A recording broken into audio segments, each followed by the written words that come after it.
When Atlantis collapsed, civilization did not restart from zero. Across ancient traditions, a global catastrophe, often remembered as the flood, shattered a once-connected world. Landmasses shifted, coastlines vanished, entire systems of knowledge were erased. Yet something endured. 4. What survived was not a centralized civilization, but fragments carried by survivors, preserved in memory, and encoded into myth. After the catastrophe, humanity did not slowly rediscover civilization from scratch. Instead, advanced knowledge appears suddenly, almost fully formed, in cultures scattered across the globe. Egypt emerges with precise geometry, astronomy, and complex spiritual systems. In the Americas, the Maya develop advanced calendars, mathematics, and celestial tracking with no clear developmental precursor. These civilizations do not describe themselves as inventors. They describe themselves as inheritors. The question is not whether ancient peoples were intelligent, they clearly were. 2. The question is, why advanced systems appear immediately after a global collapse, instead of gradually over millennia. According to post-flood traditions, knowledge survived through preservation, not rediscovery. Survivors carried fragments of science, cosmology, and symbolic language into a broken world.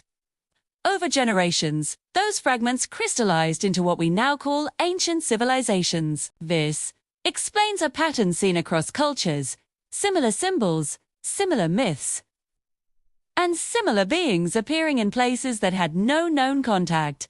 Animal-headed figures in Egypt, feathered beings in Mesoamerica, aquatic and hybrid forms found in flood myths across the world. These forms are often dismissed as fantasy or literal gods. But another interpretation exists. These figures may represent memory not of creatures, but of roles, experiments, and transformations remembered through symbolic language. In a world rebuilding after collapse, knowledge could not be transmitted through textbooks or institutions. It was preserved through story, through ritual, through imagery. Symbolism became the container for information that could not yet be explained directly. Namo features may reflect biological specialization, protective equipment, genetic memory, or symbolic encoding of function rather than appearance. Feathers may represent flight, lightness, or celestial navigation rather than literal wings. Aquatic forms may preserve memory of survival in water, marine technology, or flood-era adaptation. These myths do not need to be taken literally to be meaningful. They may represent humanity's attempt to remember a world that no longer existed. Over time, as civilizations stabilized, these memories hardened into religion, legend, and sacred art. What began as preservation slowly became worship. And what began as history became myth. Egypt's records speak of a time before dynasties, a distant age, when divine teachers ruled and knowledge was complete. Mesoamerican traditions describe cycles of worlds destroyed and renewed, each leaving remnants behind. Flood myths appear on every continent, not as identical stories, but as echoes of the same event remembered through different cultures. 2. This suggests a shared trauma and a shared inheritance. The post-Atlantis world was not primitive. It was fragmented. Humanity was not starting over. It was remembering. Over generations, memory faded. Symbols replaced instruction. Ritual replaced understanding.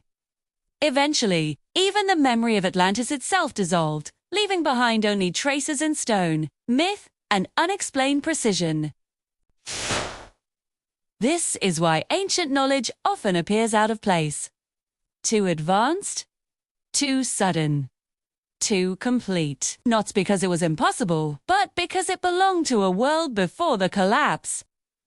This episode begins Arc 2, the Post-Atlantis World. In the episodes that follow, 4, we will explore how this inherited knowledge was sealed, distorted, and selectively preserved, and why fragments of it are resurfacing now. Watch with curiosity, not belief.